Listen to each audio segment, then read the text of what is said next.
அன்பர்கள் அனைவருக்கும் வணக்கம். வாழ்க வளமுடன். நாம் இன்னைக்கு இந்த பதிவில் என்ன பார்க்க போகிறோம் அப்படின்னா, கர்ப்பிணி பெண்கள் வீட்டில் இருக்கும் பொழுது நம்ம செய்யக்கூடாத சில விஷயங்களை பற்றியும், அதே போல் கர்ப்பிணி பெண்கள் கண்டிப்பாக போகவே கூடாது அப்படின்னு சொல்லக்கூடிய இடங்களை பற்றியும் நம்ம இந்த வீடியோவில் பார்க்க போகிறோம்.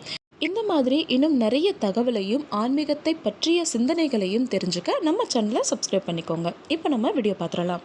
ஒரு வீட்டிற்கு ஒரு வம்சம் உருவாகிறது அப்படிங்கிறது இந்த காலகட்டத்தில் ரொம்பவே கடினமான விஷயமா இருக்குது. அப்படி இருக்கும் பொழுது ஒரு பெண் கர்ப்பம் அடைஞ்சிருக்காங்க அப்படின்னும் பொழுது அந்த குழந்தை பூமியை தொடும் வரையில் நம்ம ரொம்பவே கவனமாக இருக்கணும். ஒவ்வொரு விஷயமே பார்த்து பார்த்து செய்ய வேண்டியது ரொம்பவே அவசியமானதாக இருக்குது. இது தாய் சேய் நலத்திற்கு ரொம்பவே நன்மை பயக்கும். அப்படி இருக்கும் பொழுது நம்ம வீட்டில் கர்ப்பிணி பெண்கள் இருக்காங்க அப்படின்னும் பொழுது அங்கு வரக்கூடிய சின்ன சின்ன உயிரினங்களை நம்ம கொல்வது அப்படிங்கிறது கூடாது. நிறைய வீடுகளில் பார்த்திங்கன்னா கரப்பான் பூச்சி நிறைய இருக்கும். அந்த நேரத்தில் நம்ம பூச்சிக்கொல்லி பயன்படுத்துவோம். ஸோ அதை பயன்படுத்தவே கூடாது. அதே போல் எறும்பு தொல்லை அதிகமாக இருக்குது அப்படின்றதுக்காகவோ அல்லது வேறு ஏதேனும் பூச்சிகள் தொல்லை அதிகமாக இருக்குது அப்படின்றதுக்காகவோ பூச்சிக்கொல்லிகளை எக்காரணத்திற்கொண்டும் உபயோகிக்கக்கூடாது. இது கர்ப்பிணி பெண்களுடைய உடல் நலத்திற்கும் நல்லது கிடையாது. கர்ப்பிணி பெண்கள் வீட்டில் இருக்கும் பொழுது சின்ன சின்ன உயிர்களை கொல்வது குழந்தைக்கு பாதிப்பை ஏற்படுத்தலாம் அப்படிங்கிறது நம்ம முன்னோருடைய வாக்கு.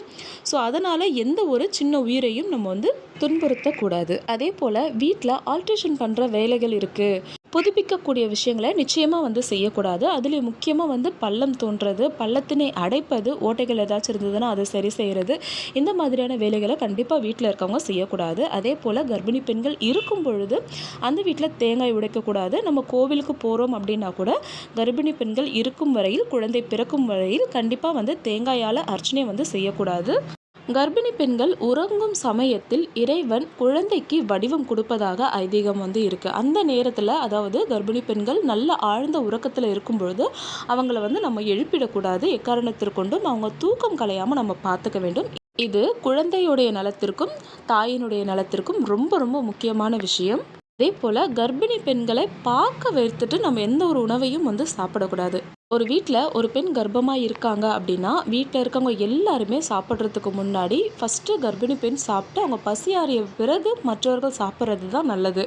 ஏன்னா அவங்க பசியோடு பரிமாறுவதையோ அல்லது பசியோடு சமைப்பதையோ எந்த ஒரு தெய்வமும் ஏற்றுக்கொள்வதில்லை. அது மட்டும் இல்லாமல் குழந்தையோட நலமும் இதில் பாதிக்கப்படலாம். அடுத்தது, கர்ப்பிணிக்கு ரொம்ப பிடித்த உணவை மற்றவர் அவங்கள பார்க்க வைத்துட்டு சாப்பிட்றது அப்படிங்கிறது ஒரு மிகப்பெரிய பாவ செயலில் ஒன்று. எப்போவுமே கர்ப்பிணிகளை பார்க்க வச்சுட்டு அவங்க பசியில் இருக்கும் பொழுது நம்ம சாப்பிட்றதுங்கிறத எப்போவுமே யாருமே செய்யாதீங்க. கர்ப்பிணி பெண்கள் கண்டிப்பாக எக்காரணத்திற்கொண்டும் விரதம் இருக்கக்கூடாது. விரதம் அப்படிங்கிறது பார்த்திங்கன்னா கர்ப்பிணி பெண்களுக்கு ஏற்புடையதல்ல. அப்படியே அவங்க விரதம் இருந்தாலும் அது கடவுளுக்கு ஏர்வே ஆகாது. அதனால் உண்ணா நோன்பு இருப்பதை கர்ப்பிணிகள் தவிர்க்க வேண்டும். குழந்தை பிறந்த பிறகு ஒரு பெண்ணிற்கு ஆடை அலங்காரம் விஷயங்களில் நிறையவே மாற்றங்கள் ஏற்பட்டுரும். அது வரைக்கும் பெண்ணாக இருந்த அவங்க அதுக்கப்புறம் தாயாக மாறிடுறதுனால அதுக்கப்புறம் அவங்களுடைய அழகில் கவனம் செலுத்த முடியாமல் போகுது. அப்படிங்கிறதுனால தான் சீமந்தம், வளைகாப்பு போன்ற சுப நிகழ்ச்சிகளை பெண் கர்ப்பமாக இருக்கும் பொழுது நம்ம முன்னோர்கள் செய்திருக்காங்க. ஸோ அதனால தான் கர்ப்பமாக இருக்கும் சமயத்தில் மனைவி எதை கேட்டாலும் கணவன் வாங்கி தரணும் அப்படின்றது நம்ம முன்னோர்கள் சொல்லி வச்சுருக்குறாங்க. அதுலேயும் முக்கியமாக வளையல், அதாவது வளைகாப்பு நிகழ்ச்சியில் அவங்களுக்கு அணிவிக்கப்படுகின்ற வளையலினுடைய சத்தம் குழந்தைக்கு தன் தாயின் உணர்வை அதிகரிக்கிறதுக்கு ரொம்பவே உதவி செய்யும். குழந்தை ஆரோக்கியமாக வளர்கிறதுக்கும் உதவி செய்யும். அதனால் கர்ப்பிணி பெண்கள் எப்போவுமே கைகளில் நல்ல நிறைஞ்சு கண்ணாடி வளையல்கள் போட்டே இருக்கணும். அதே போல் கர்ப்பிணி பெண்கள் தொலைதூரமோ அல்லது அருகில் எங்கேயாவது செல்ல வேண்டியது இருந்தாலும் தலையில் கொஞ்சமாக வேப்பிலையோ அல்லது கையில் ஒரு சின்ன கரித்துண்டையோ எடுத்துகிட்டு போகிறது ரொம்ப ரொம்ப நல்லது. இது எந்த விதமான தீய சக்தியும் அவங்களை அணுகாமல் பாதுகாக்கும்.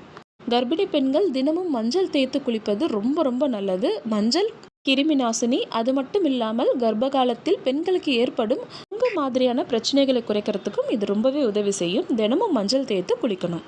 கர்ப்பிணி பெண்கள் இருக்கும் வீடு மிகவும் சுத்தமாக இருக்கணும். அதுலேயும் முக்கியமாக கழிவறை, படுக்கை அறை ரொம்ப ரொம்ப சுத்தமாக இருக்கணும். காலை மாலை இருவேளையுமே சாம்பிராணி காட்டுவது ரொம்ப ரொம்ப நல்லது. குழந்தை நல்ல விதமாக பிறக்கிறதுக்கும் சுகப்பிரசவமாகறதுக்கும் இது ரொம்பவே பலனளிக்கக்கூடியது. குழந்தை கருவில் இருக்கும் பொழுது தாயானவள் தினமும் கந்த சஷ்டி கவசம், கந்தகுரு கவசம், கந்தர் அனுபூதி, கர்ப்ப ரக்ஷாம்பிகையினுடைய ஸ்தோத்திரங்களை சொல்லி வருதல் குழந்தை நல்ல அறிவு திறன் உடைய குழந்தையாகவும் ஆரோக்கியமான குழந்தையாகவும் பிறக்கிறதுக்கு ரொம்பவே உதவி செய்யும். எப்போவுமே வந்து தெய்வ சிந்தனையிலே இருந்தீங்க அப்படின்னா உங்களுக்கு ஆரோக்கியமான மழலை செல்வம் வந்து கிடைக்கும். அடுத்து கர்ப்பிணிகள் செல்லக்கூடாத இடங்களில் முதல்ல இருக்கக்கூடியது திரையரங்குகள். ரொம்ப அதிகமான சத்தம் கொடுக்கக்கூடிய இடங்களில் கண்டிப்பாக வந்து கர்ப்பிணிகள் வந்து போகக்கூடாது. இது வந்து கருவில் இருக்கக்கூடிய குழந்தைக்கும் அதிர்வை ஏற்படுத்தும், ஒரு பய உணர்வை ஏற்படுத்தும். அதனால் நிச்சயமாக வந்து திரையரங்குக்கு வந்து போகாதீங்க. அடுத்தது கோவிலில் பலி கொடுக்கக்கூடிய இடங்களில் கண்டிப்பாக கர்ப்பிணி பெண்கள் இருக்கக்கூடாது. பலி கொடுக்கும் இடம் மட்டும் கிடையாது, எந்த ஒரு உயிர்வதை செய்யும் இடத்திலேயும் நிச்சயமாக வந்து கர்ப்பிணி பெண்கள் இருக்கக்கூடாது.